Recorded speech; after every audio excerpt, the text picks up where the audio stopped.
우리 말씀을 보기 전에 옆에 계신 분들하고 서로 인사를 나눌까요? 네? 우리 렛츠 리딩. 샬롬. 잘 지내셨는지? 반갑습니다, 여러분 모두. 오늘 우리가 함께 보실 말씀은요, 신명기 31장입니다. 신명기 31장 16절부터 21절까지의 말씀을 보겠습니다. 우리 같이 읽어볼까요? 여호와께서 모세에게 이르시되 너는 너희 열조와 함께 자려니와 이 백성은 들어가 거할 그 땅에서 일어나서 이방 신들을 음란히 쫓아 나를 버리며 내가 그들과 세운 언약을 어길 것이라.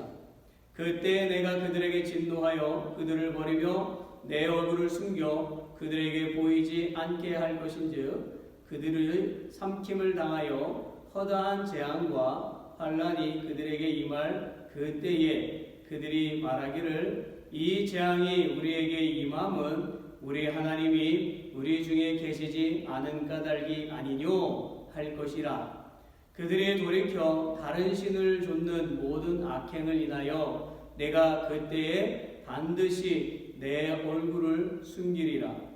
그러므로 이제 너희는 이 노래를 써서 이스라엘 자손에게 가르쳐서 그 입으로 부르게 하여 이 노래로 나를 위하여 이스라엘 자손에게 증거가 되게 하라.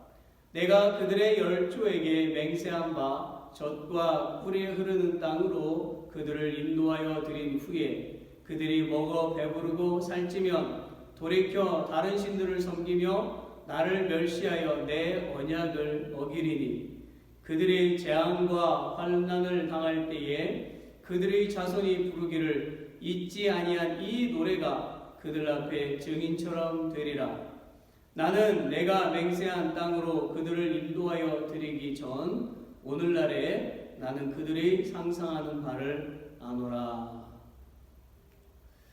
여러분 어렸을 때에 숨바꼭질 해본 경험이 있으시지요? 여기 미국에서는 하이드앤시라고 하죠. 그 시절을 한번 기억해 봅시다.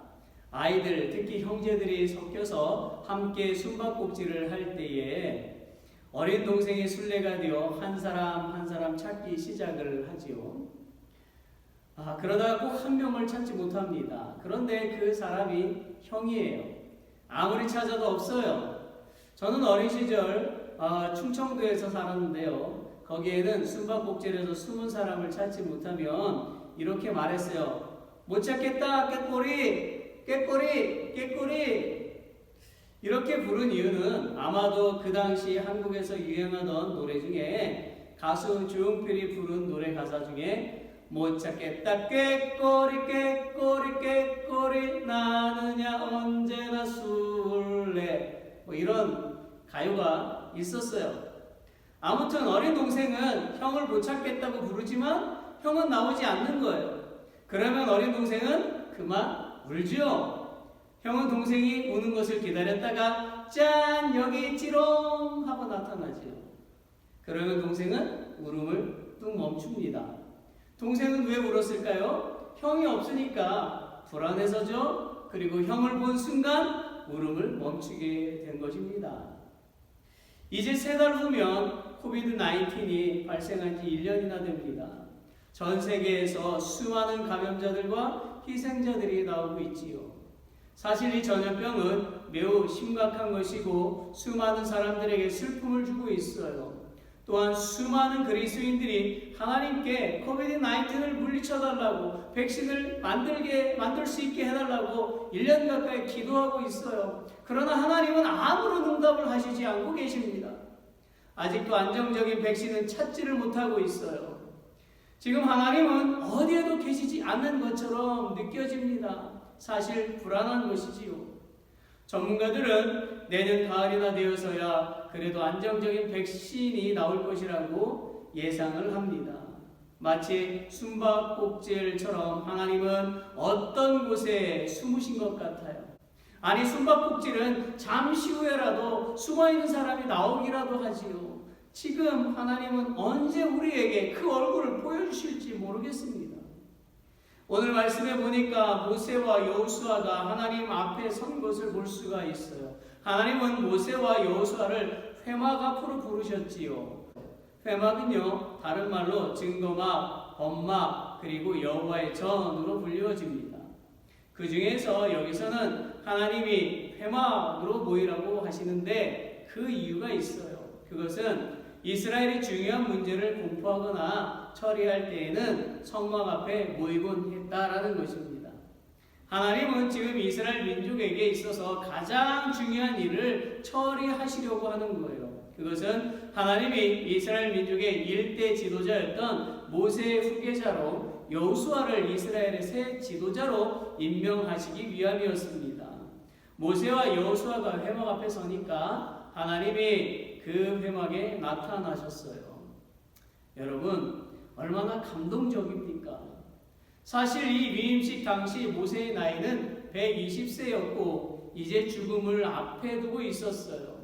실로 모세는 고령의 나이에도 불구하고 마지막까지 최선을 다해서 하나님의 종으로서의 사명을 감당하고 있는 것입니다.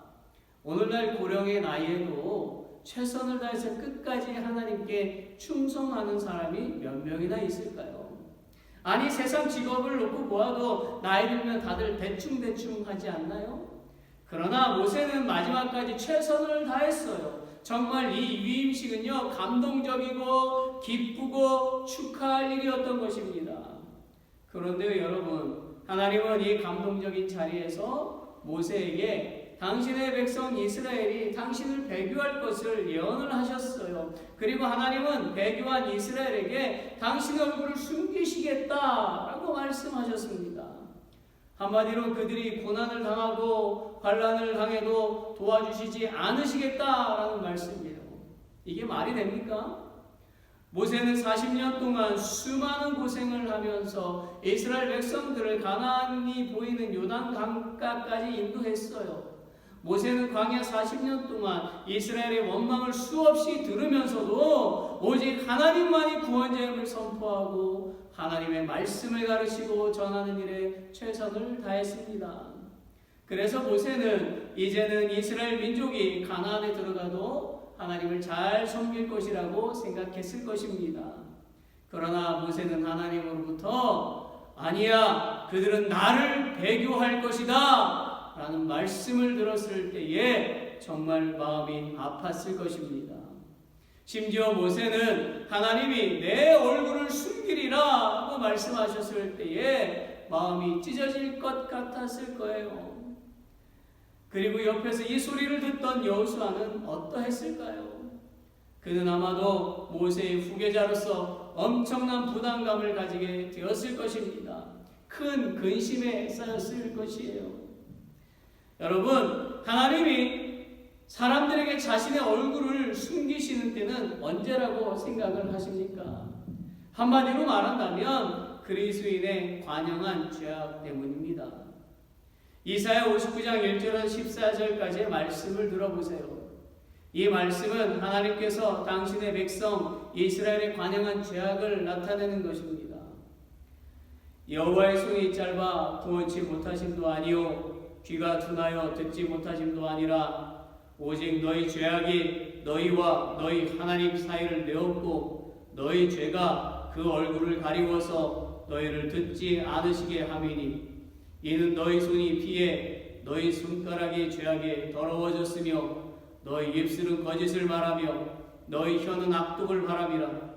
공의대로 소송하는 자도 없고 진리대로 판결하는 자도 없으며 허망한 것을 의뢰하며 거짓을 말하며 자네를 잉태하며 죄악을 생산하며 독사의 알을 품으며 거미줄을 짜나니 그 알을 먹는 자는 죽을 것이요 그 알이 밟힌즉 터져서 독사가 나올 것이니라. 그 짠 것으로는 옷을 이룰 수 없을 것이요 그 행위로는 자기를 가리울 수 없을 것이며 그 행위는 죄악의 행위라. 그 손에는 강포한 행습이 있으며 그 발은 행악하기에 빠르고 무지한 피를 흘리기에 신속하며 그 사상은 죄악의 사상이라. 황폐와 파멸이 그 길에 끼쳐졌으며 그들은 평강의 길을 알지 못하며 그들의 행하는 곳에는 공의가 없으며 굽은 길을 스스로 만드나니 무릇 이 길을 밟는 자는 평강을 알지 못하느니라. 그러므로 공평이 우리에게서 멀고 의가 우리에게 미치지 못한즉 우리가 빛을 바라나 어두운 뿐이요 밝은 것을 바라나 캄캄한 가운데 행함으로 우리가 소경같이 담을 더듬으며 눈 없는 자같이 두루 더듬으며 낮에도 황혼때같이 넘어지나니 우리는 강장한 자 중에서도 죽은 자 같은지라. 우리가 곰같이 부르짖으며 비둘기같이 슬피 울며 공평을 바라나 없고 구원을 바라나 우리에게서 멀도다. 대저 우리의 허물이 주의 앞에 심히 많으며 우리의 죄가 우리를 쳐서 증거하오니 이는 우리의 허물이 우리와 함께 있음이라. 우리의 죄악을 우리가 아나이다.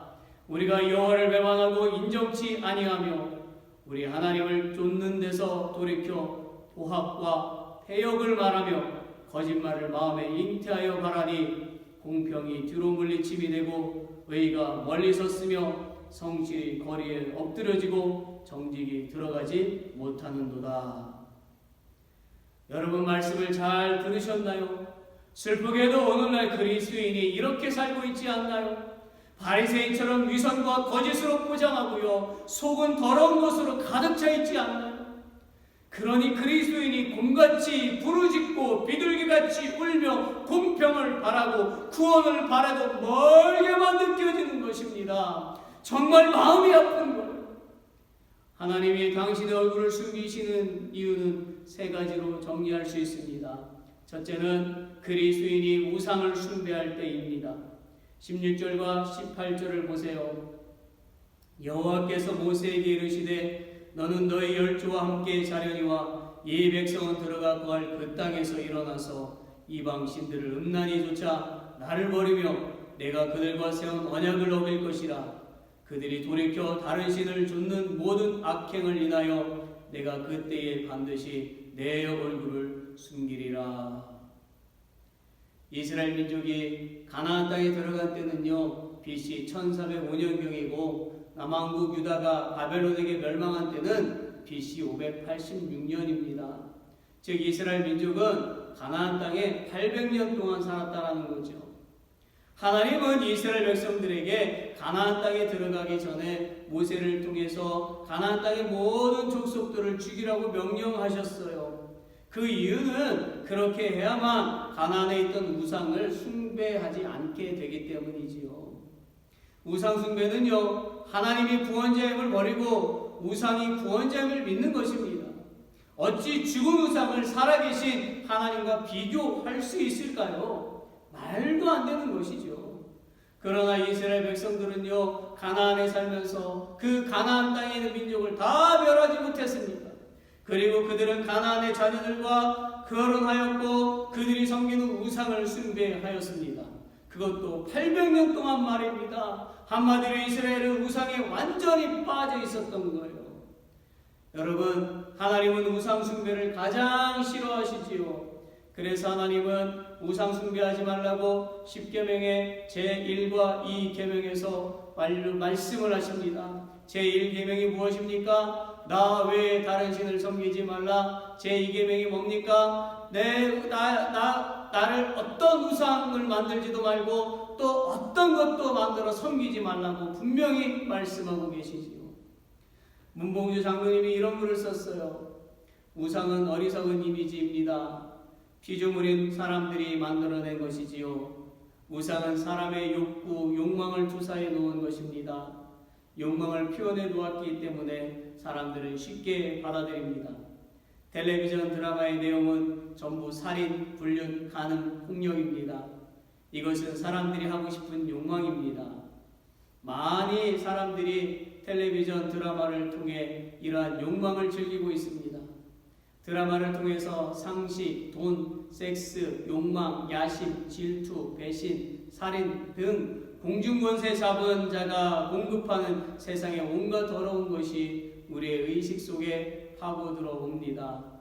세상이 어떻게 돌아가고 있는지 정도는 알아야겠지만 세상 소식과 세상 문화에 사로잡히지 말아야만 합니다. 예로부터 우상은 셀 수 없이 많았습니다. 오늘날의 가장 대표적인 우상은 무엇일까요? 바로 텔레비전과 인터넷입니다. 드라마를 볼 시간은 있어도 기도할 시간과 말씀 볼 시간은 없다고 합니다. 이것이 오늘날 우리들의 모습입니다. 여러분, 물론 텔레비전이나 인터넷을 통해서요, 좋은 정보나 또 좋은 말씀들을 들을 수가 있어요. 하지만 거기에는 좋은 것보다는 악한 것이 더 많이 있습니다. TV나 인터넷에는 어린이부터 어른에 이르기까지 미혹하고 죄를 짓게 만드는 것들이 정말 많이 있습니다. 이것들은요, 그리스도인에게 하나님보다 세상 것들을 더 좋아하게 만들지요. 이것이 바로 우상 숭배인 것입니다. 아브라함의 조카 롯이 자기 눈에 보기에 좋아서 간 곳이 바로 소돔과 고모라 땅이지요. 네, 정말 좋아 보였어요. 모든 것들이 다 있었어요. 그러나 그 땅은 하나님보다 세상을 더 사랑하는 곳이었고, 롯도 그 세상에 물들고 하나님보다 세상을 더 좋아하게 되었어요. 그러나 그 결과는 소돔과 고모라는 멸망을 당했고, 롯은 사랑하는 자신의 아내를 잃어버렸다라는 것입니다. 잠언 14장 12절을 보세요. 어떤 길은 사람이 보기에 바르나 필경은 사망의 길이니라고 했습니다. 그리스도인이 세상을 사랑하면 당장은 좋을 것 같지만 마지막은 멸망뿐입니다. 오늘날 많은 그리스도인들이요, 우상을 섬기고 있어요. 돈만 생각해 봅시다. 하나님보다 돈을 더 사랑하지 않나요? 돈이 없을 때 내가 어떻게 행동했는지를 생각해 보면 알 수 있어요. 하나님은 이스라엘이 우상 숭배를 하자 우상을 숭배하는 나라를 통해서 징벌을 내리셨습니다. 이와 같이 지금 세상이요, 코비드-19으로 고난을 받고 있는 것은 그리스도인의 우상 숭배 때문입니다. 하나님을 사랑한다고 하면서 그 마음속에는 세상을 더 사랑하는 그리스도인, 저도 하나님보다 세상을 더 사랑했습니다. 회개합니다. 그리스도인은 세상 사람들을 비난하기 전에요, 자신의 믿음 생활을 먼저 확인해 보아야만 하는 거예요. 아담과 하와가 하나님보다 선악과를 더 좋아해서 에덴 동산에서 쫓겨났고, 아담 한 사람 때문에 온 인류가 고난 속에 살게 되었잖아요. 그리스도인이 하나님을 바로 섬기지 않으면 세상도 함께 고난을 받는 것입니다. 그러므로 그리스도인은 정신을 차리고 그 예수님의 말씀을 들어야만 하는 거예요. 시험에 들지 않게 깨어 있어라. 시험에 들지 않게 깨어 있어라. 예수님의 이 말씀은 우상에 빠지지 않도록 깨어 있으라는 것입니다. 어린이, 유스, 청년, 어른 모두 매일 하나님의 말씀을 읽고 매일 기도해야만 합니다. 그래야만 세상 문화에 빠지지 않고요, 하나님을 더 사랑하게 됩니다. 이스라엘의 2대 지도자가 된 여호수아가 이스라엘 백성들을 향해서 말합니다. 만일 여호와를 섬기는 것이 너희에게 좋지 않게 보이거든 너희 열조가 저 강저편에서 섬기는 신이든지 혹 너희가 거하는 이 땅 아모리 사람의 신이든지 너희 섬길 자를 오늘날 택하라. 오직 나와 내 집은 여호와를 섬기겠노라. 사랑하는 여러분, 세상 사람들이 저를 어리석게 본다 해도 저는 부족하여도요, 고난 속에서도요, 끝까지 여호와 하나님을 섬길 것입니다. 여러분은 누구를 섬기시겠습니까? 두 번째는 그리스도인이 하나님을 멸시할 때입니다. 20절을 보세요.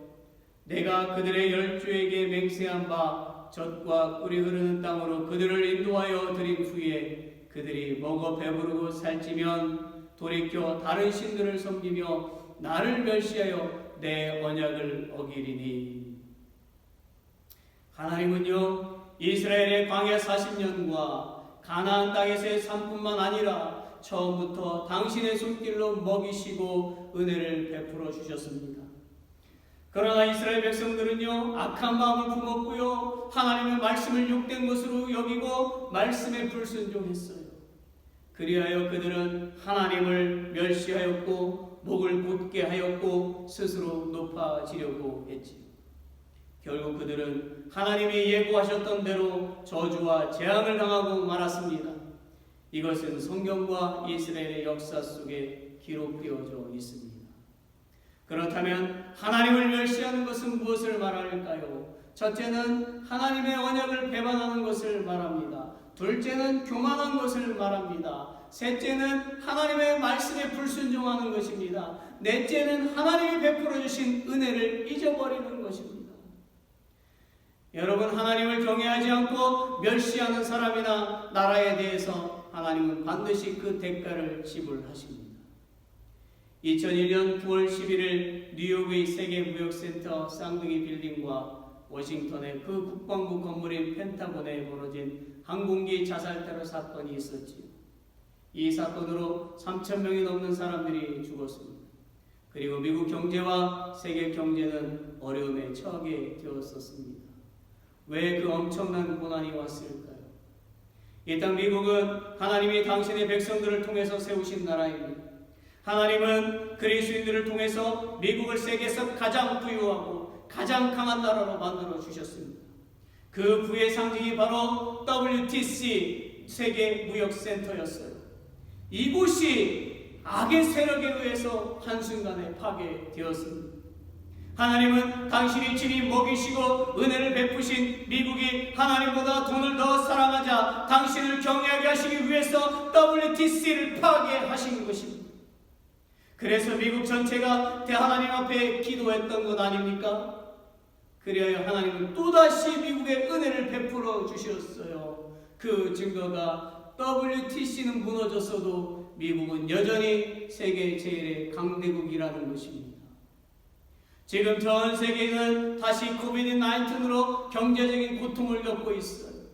우리는 이 어려운 시기에 돈이 만물의 주인이 아니라 진정 하나님만이 만물의 주인 되심을 인정해야만 합니다. 여러분, 사무엘하 24장 9절을 보세요. 요압이 인구 도수를 왕께 고하니 곧 이스라엘에서 칼을 빼는 담대한 자가 80만이요 유다 사람이 50만이었더라. 다윗은요, 하나님의 은혜를 잊고 자신에게 충성할 군대가 얼만큼 되는지 그 수를 세웠어요. 그리고 다윗은 그 수가 130만 명이나 되는 것에 만족해 했습니다. 즉 다윗은 하나님보다 자신의 군대를 의지했던 것입니다. 다윗은 전쟁의 승리가 하나님의 능력으로 된 것임을 잠시 잊었던 것입니다. 다윗은 교만에 빠졌던 거죠. 그의 이런 행동은 하나님을 멸시한 행동이었어요. 결국 이 일로 하나님은 이스라엘에 온역을 내리셨습니다. 온역은 전염병 중에 하나이지요. 이 전염병으로 이스라엘 백성 7만 명이 죽었습니다. 또한 사무엘상 2장 30절로 33절을 보세요. 그러므로 이스라엘의 하나님 나 여호와가 말하노라. 내가 전과 내 집과 내 조상의 집이 내 앞에 영영히 행하리라 하였으나 이제 나 여호와가 말하노니 결단코 그렇게 아니하리라. 나를 존중히 여기는 자를 내가 존중히 여기고 나를 멸시하는 자를 내가 경멸히 여기리라. 보라, 내가 네 팔과 네 조상의 집 팔을 끊어 네 집에 노인이 하나도 없게 하는 날이 이를지라.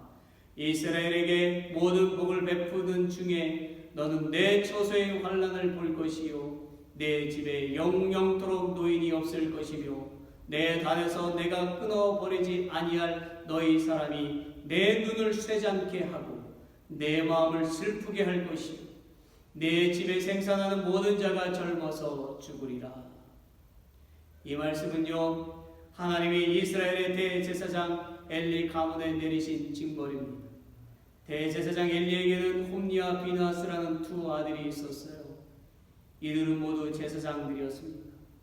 그런데 이 두 아들은 이스라엘 백성이 하나님께 제사로 드리는 고기 중에 좋은 것을 자기들이 가졌습니다. 그들의 이런 행동은요, 하나님을 멸시하는 행동이었어요. 그래야 하나님은 엘리의 두 아들을 전쟁터에서 죽이셨고 엘리는 두 아들의 죽음에 놀라 뒤로 넘어져 목이 부러져 죽었습니다. 또한 엘리 가문에는 노인들과 젊은이들이 죽었어요. 그 당시 노인들은요, 가부장적 사회에서 집안의 기둥과 같은 튼튼한 존재였어요. 그들이 죽임을 당하고 젊은이들이 죽임을 당했다는 것은 집안이 완전히 망했다라고 볼 수 있는 것입니다. 하나님은요, 다윗과 엘리를 통해서 하나님을 멸시하면 어떻게 되는지를 잘 알려주시고 계십니다. 또한 믿음의 지도자의 행동이 얼마나 중요한가도 가르쳐주고 계십니다. 나아가 하나님의 기름 부음 받은 종인 목회자의 행동이 얼마나 중요한지를 깨닫게 해주고 계십니다. 일단 미국의 대선이 11월에 있지요. 저는 개인적으로요, 하나님을 존중히 여기는 사람이 대통령이 되어야 한다고 생각합니다. 하나님을 존중히 여기는 사람은 그의 정치와 그 당의 정치 속에 들어 있습니다. 적어도 그리스도인이라면 대선 후보의 영적인 부분을 반드시 볼 것을 원합니다. 사랑하는 여러분, 코비드-19 전염병을 잘 살펴보세요. 대부분 노인들이 죽습니다. 그들이 모두 집안의 어른들이요 존경받기에 마땅한 분들이지요. 그러나 아주 작은 바이러스에 어르신들이 목숨을 잃었습니다. 매우 슬픕니다. 코로나 바이러스 전염병은 하나님이 그리스도인에게 주시는 시험이 아니라 징벌이라는 것을 깨달으시기를 바랍니다. 먼저는 저를 비롯하여 이 땅의 모든 주의 종들이 회개하고 하나님을 존중히 여겨야만 합니다. 그 다음은 이 땅의 믿음의 지도자들이요, 그 다음은 모든 그리스도인입니다. 마지막 세 번째는 사람이 불경건할 때입니다. 경건이라고 하는 것은요, 믿음이 강한 것을 말하는 것으로서 이것은 어떤 상황 가운데서도 하나님을 신뢰하는 것을 말합니다.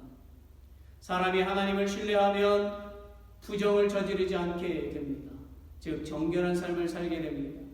반대로 불경건하다라는 말은요, 하나님을 신뢰하지 않는다라는 말이에요. 그래서 부정을 저지르고 불결하게 살게 되는 것입니다. 17절을 보세요.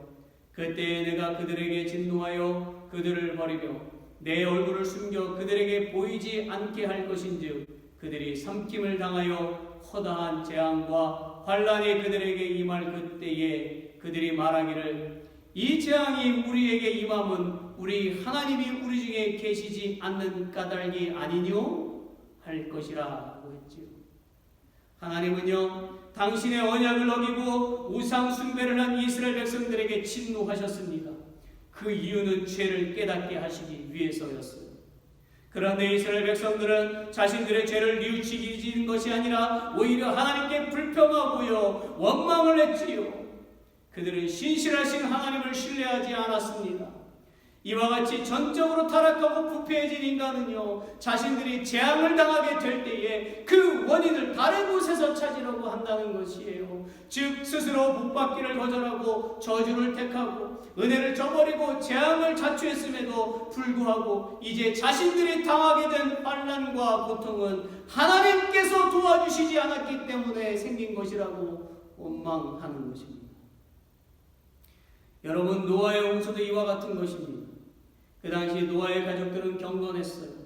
하나님은 경건한 노아를 통해서 인류를 구원하시고자 했습니다. 그래서 방주를 만들게 하셨고 사람들에게 방주에 들어와야 산다고 매일매일 알려주었지요.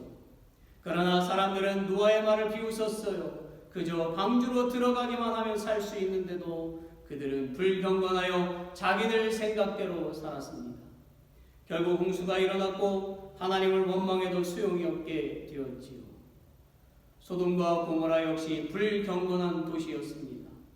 두 도시는 성적으로 문란한 도시였어요. 두 도시의 사람들이 문란하게 살았던 것은 하나님이 계시지 않는다고 생각했기 때문입니다. 결국 하나님은 두 도시를 멸망시키셨습니다. 여러분, 하나님은요, 성경 속에 감사보다도 거룩을 더 많이 기록해 놓으셨어요. 거룩이라고 하는 단어는 감사보다 2배나 많습니다. 수백 개가 됩니다. 하나님이 거룩을 강조하시는 이유는 당신이 거룩하신 분이시기 때문이지요. 불경건하다는 것은 거룩하지 않다는 것을 뜻합니다.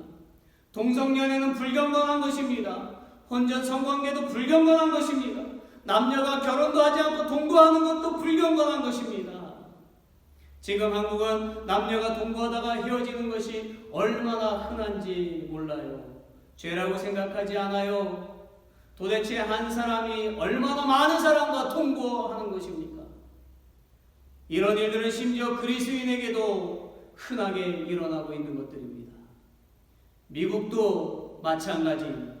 모두 죄입니다. 그냥 덮고 넘어갈 일이 아니라 반드시 회개해야만 하는 것입니다. 회개하지 않으니까 하나님께서 징벌을 내리시는 것입니다. 제가 페이스북에서 찾은 사진을 보여드리지요.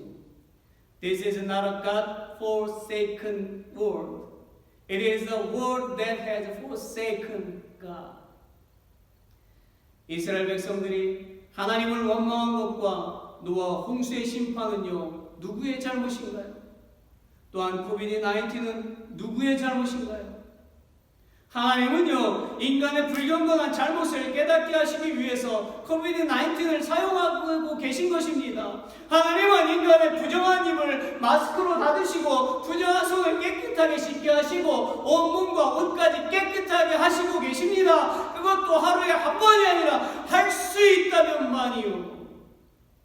사랑하는 여러분, 하나님은 모든 사람에게 정결한 삶을 요구하고 계십니다. 경건한 삶을 요구하십니다. 모든 사람은 하나님의 진노하심에 순종해야만 합니다. 그리고 침묵하시는 하나님께 엎드려 죄를 고백하고 정결하게 해달라고, 불쌍히 여겨 해달라고 기도해야만 하는 것입니다. 말씀을 맺지요. 중국 후난성의 장자제 세계 지질공원이 있습니다. 1992년 유네스코 세계 자연유산으로도 등록된 이곳은요, 중국 최고의 명승지 중에 하나입니다. 여기에는요, 장자제 성산으로 불리는天门山, 천문산이 있어요. 그리고 이 산에는 높게 뻗은 999개의 계단과 자연이 만들어낸 커다란 천문동이 있습니다. 이 천문동은요, 1300m 지점에 있어요. 보시는 대로 정말 대단하지 않습니까? 계단도 대단하고 자연이 만들어낸 그 문, 이 커다란 문은 정말 크고 웅장하지요. 이 계단을 통해서 천문동까지 수많은 사람들이 올라갔습니다. 부자도 올라갔고 가난한 사람도 올라갔고 어린이도 청소년도 청년도 할머니도 할아버지도 남자도 여자도 다 올라갔어요. 가파르게 만들어진 999개의 계단을 올라가는 데는 결코 쉽지 않았을 것입니다. 그러나 이 계단을 오르는 사람들은 오직 저 천문동만을 바라보면서 힘들지만 참고 한 걸음씩 올라갔습니다. 그리고 마침내 뻥 뚫린 천문동 앞에서 기쁨을 만끽했을 것입니다. 사랑하는 여러분, 우리는 모두 인생의 험난한 계단을 오르고 있는 거예요. 끝이 보이지 않고 고난의 계단이지만 반드시 그 끝이 있습니다. 그리고 그 끝에는 천국문이 있어요. 그러니 두려워 말고요, 마음을 강하게 하고 담대해서 뒤도 돌아보지 말고 좌우도 보지 말고 오직 계단 끝에 있는 천국문만을 생각하고 바라보면서 한 걸음 한 걸음씩 올라갑시다. 그러다 보면 우리는 마침내 그 천국문 앞에 서서 우리를 기다리시는 그 주님을 만나서 기뻐하게 될 것입니다. 할렐루야! 할렐루야!